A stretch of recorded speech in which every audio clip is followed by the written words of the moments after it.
Welcome to సినీ ప్రస్థానం. 5 పదుల ప్రాంతంలో వెండితెరపై స్టార్డమ్ చూసిన అరుదైన వైనం ఆయన సొంతం. ఒక ప్రాంతీయ చిత్రంతో జాతీయ స్థాయి గుర్తింపు తెచ్చుకొని 100కి పైగా సినిమాల్లో అలరించడం తనకే చెల్లింది. రంగస్థలంపై రమణ పంతులుగా, వెండితెరపై శంకర శాస్త్రిగా విశేషంగా ఆకట్టుకున్న ఆ అభినయానికి మరో పేరే జేవి సోమయాజులు.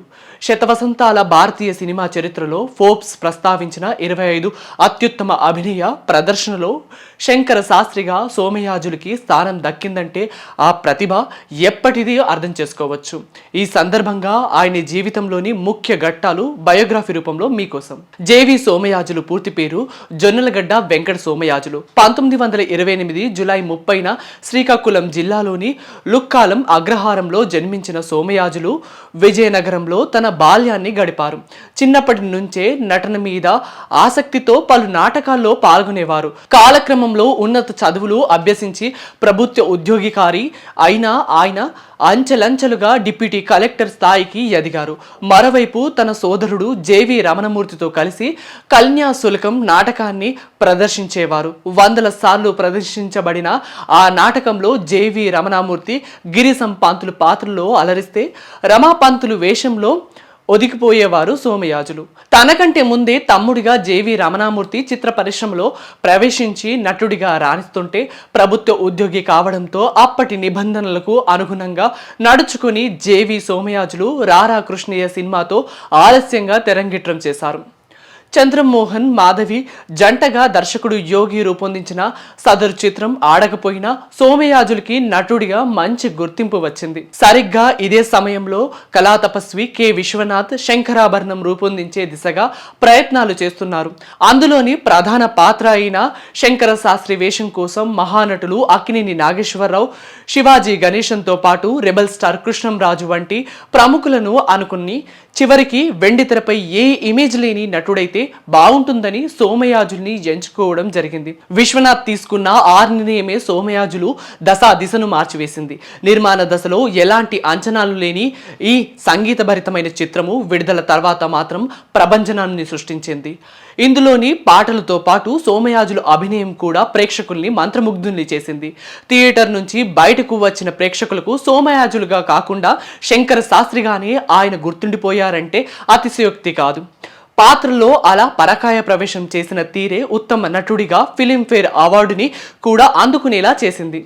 పేరుకి తెలుగు చిత్రమే అయినప్పటికీ భాషలతో సంబంధం లేకుండా అనేక చోట్ల శంకరాభరణం విశేషంగా ప్రజాదరణ పొందింది. దీంతో మాతృభాషతో పాటు తమిళ, హిందీ, మలయాళ, కన్నడ భాషల్లోనూ సోమయాజులకి అవకాశాలు క్యూ కట్టాయి. ఇంకోవైపు ప్రభుత్వ ఉద్యోగిగా పదవి విరమణ చేయడంతో సినిమా రంగం వైపు పూర్తి స్థాయిలో దృష్టి సారించారు. అలా కథలోని ప్రధాన పాత్రలతో పాటు మలుపులు తిప్పే వేషాల్లోనూ కనిపిస్తూ మెప్పించారు ఆయన. ప్రముఖ హిందీ నటుడు అనిల్ కపూర్ నటించిన తొలి తెలుగు చిత్రం వంశవృక్షంలోను, ప్రముఖ తెలుగు నటుడు మెగాస్టార్ చిరంజీవి నటించిన తొలి హిందీ చిత్రం ప్రతిబంధులోను సోమయాజులు నటించడం ఓ విశేషమనే చెప్పాలి. అదేవిధంగా విక్టరీ వెంకటేష్ మొదటి సినిమా కలియుగ పాండవులతో పాటు అభినేత్రి భానుప్రియ ఫస్ట్ తెలుగు ఫిలిం సితారాలోను సోమయాజులు అలరించారు. అలాగే స్వాతిముత్యము, విజేత, షిరిడి సాయిబాబా మహత్యము, మజ్ను, స్వయం కృషి, అభినందన, అప్పుల అప్పారావు, ఆదిత్య 369, రౌడీ అల్లుడు, అల్లరి మొగుడు, సరిగమలు వంటి విజయవంతమైన సినిమాల్లో భాగమయ్యారు. అంతేకాదు సూపర్ స్టార్ రజనీకాంత్ 100వ చిత్రమైన శ్రీ రాఘవేందర్లో గురువు పాత్రలో మెప్పించారు. మరోవైపు టెలివిజన్ రంగంలోనూ నటుడిగా తనదైన బాణిని పలికించారు. రంగస్థలము, చిత్ర పరిశ్రమ, టెలివిజన్ రంగము ఇలా వేదిక ఏదైనా దాదాపు 50 ఏళ్ల పాటు అభినయ పర్వాన్ని కొనసాగించారు జేవి సోమయాజులు. ఇక తన సోదరుడితో కలిసి కన్యాశుల్కము నాటకాన్ని 45 ఏళ్లలో 500 సార్లు ప్రదర్శించడం సోమయాజులకి సంబంధించి ఒక రికార్డనే చెప్పాలి. తన విజయం వెనుక ఒక శ్రీమూర్తి ఉన్నారని, ఆమెనే తన తల్లి అయిన శారదమ్మ అని పలు సందర్భాల్లో సోమయాజులు ప్రస్తావించేవారు. సోమయాజులకి 2 కుమారులు, 1 కుమార్తె ఉన్నారు.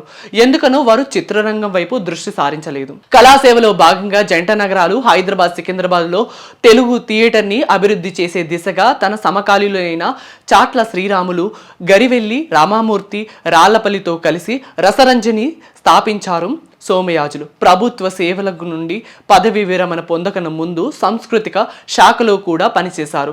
కళాకారుడిగా విశిష్ట సేవలందించిన జేవి సోమయాజులు 2004లో అంటే తన 76వ ఏట గుండెపోటుతో మరణించారు. భౌతికంగా దూరమైనప్పటికీ తన పాత్రతో ఎప్పటికీ జనాల మధ్యలో నిలిచే ఉంటారు జేవి సోమయాజులు.